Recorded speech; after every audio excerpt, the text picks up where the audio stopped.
Wow, good afternoon. I never thought I'd be on a podium in front of everybody looking at all these smiling faces. So I was asked to actually be here by Christine Young and Ryan Thompson.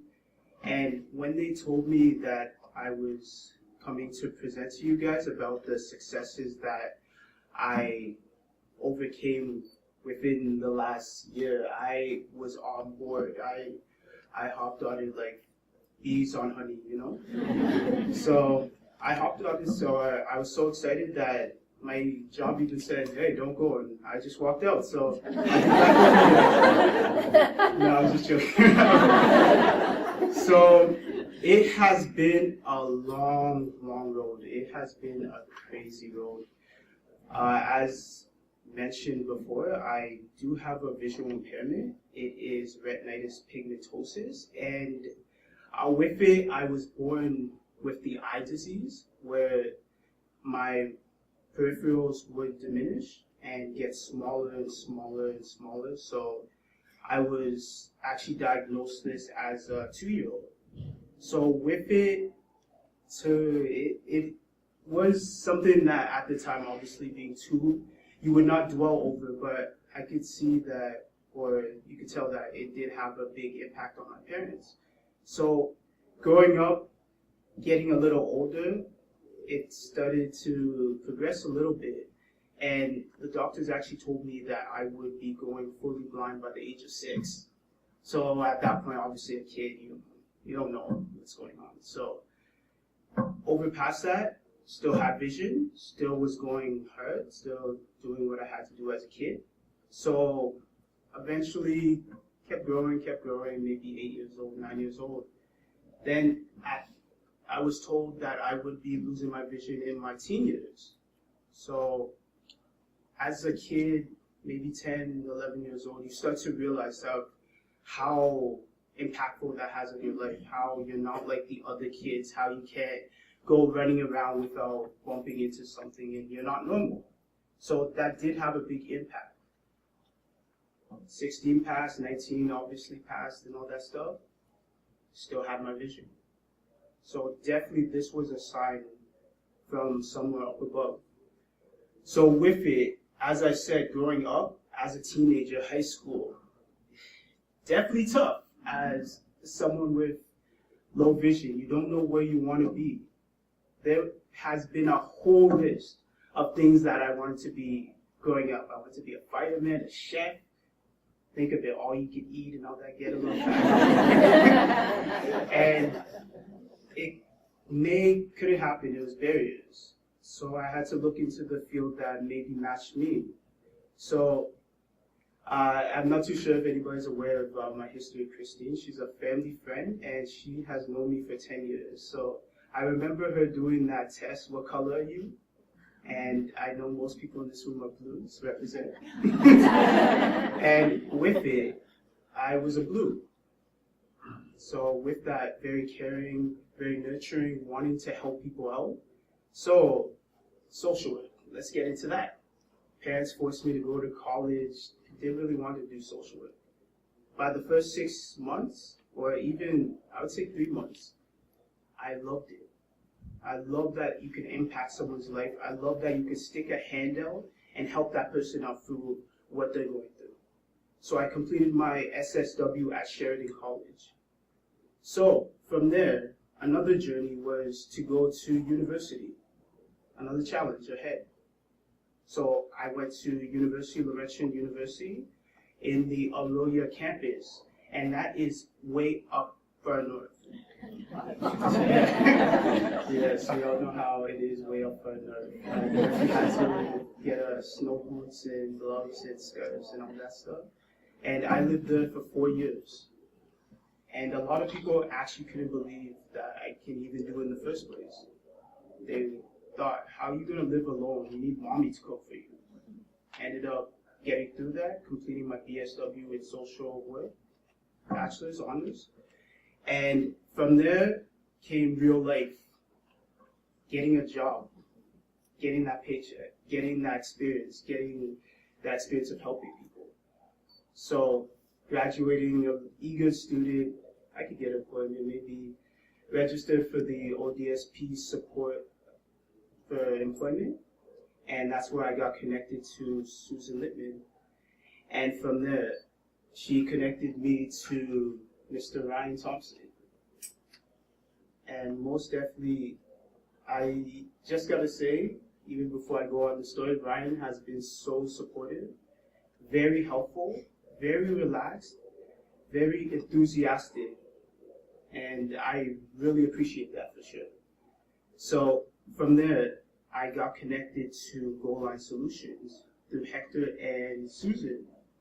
And from there, hey, it may have not been my field, but it was some experience. I had some skills that you could bring from social work to a call center. So I worked there for a little bit, and to be honest, working at a call center is not a dream job. It is not a dream job. I think I was called everything under the sun.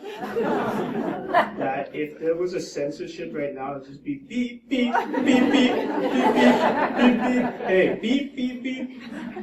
So with that, it was a struggle. I had to admit I wanted out. I did not want to be there anymore. There was times where I would actually call up Susan and be like, I'm going to quit. But I'll advise to anybody who is looking for employment, just keep working hard at it. You have to know that this is at least an opportunity, and some people are not provided that opportunity.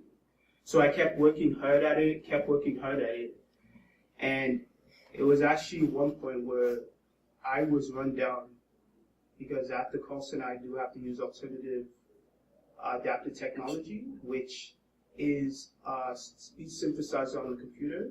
Plus I have the phone to my ear, plus I have to tilt my neck over here, long 10-hour days, headaches after. So with that, most definitely it was taking a toll on me. So I'm not too sure if this is all fate coming together, but with it, I took a 2-week break. Again, that's our little secret, don't let that.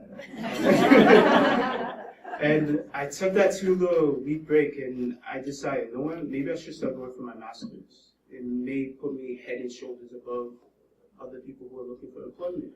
So I scheduled a trip to go up to Laurentian University. And before I did that, Christine Young actually sent me a job posting for the YMCA Outreach Specialist. And I applied for it, very wary, whatever, it's just another job you're going to apply for. They're not going to call you back. Well, I'll try to do it. I have a lot of time on my hands.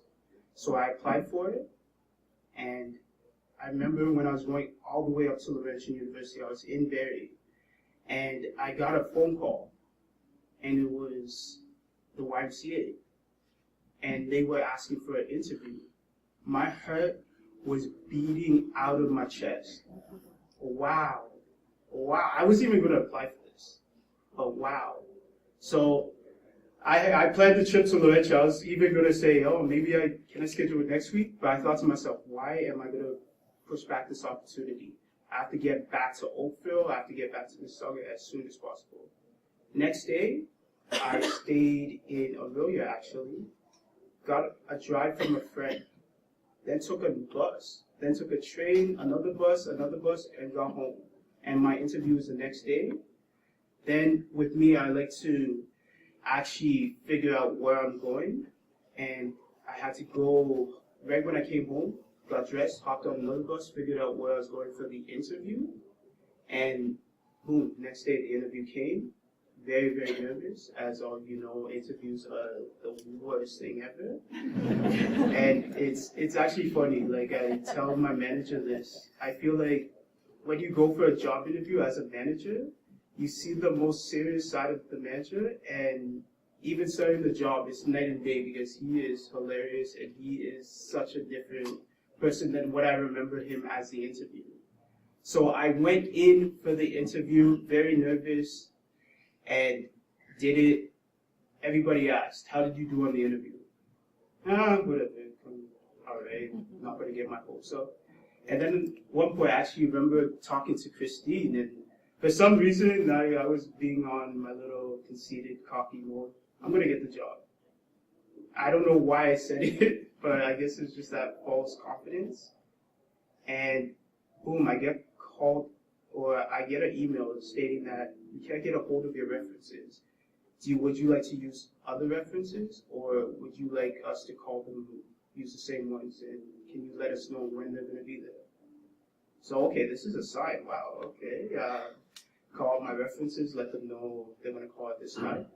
Then I get another call. Can you come in for a second interview? Okay, that's pretty good. Second interview. We want you to meet the general manager of the place. Oh my goodness. So I go in, meet the general manager, go in, everybody asks, how was your interview? It was okay, I guess, if a straight face and stuff. They didn't really laugh at my stupid jokes, but so then finally I'm at Go Live Solutions and not having the greatest day. And I remember seeing a missed call from the manager of the YMCA.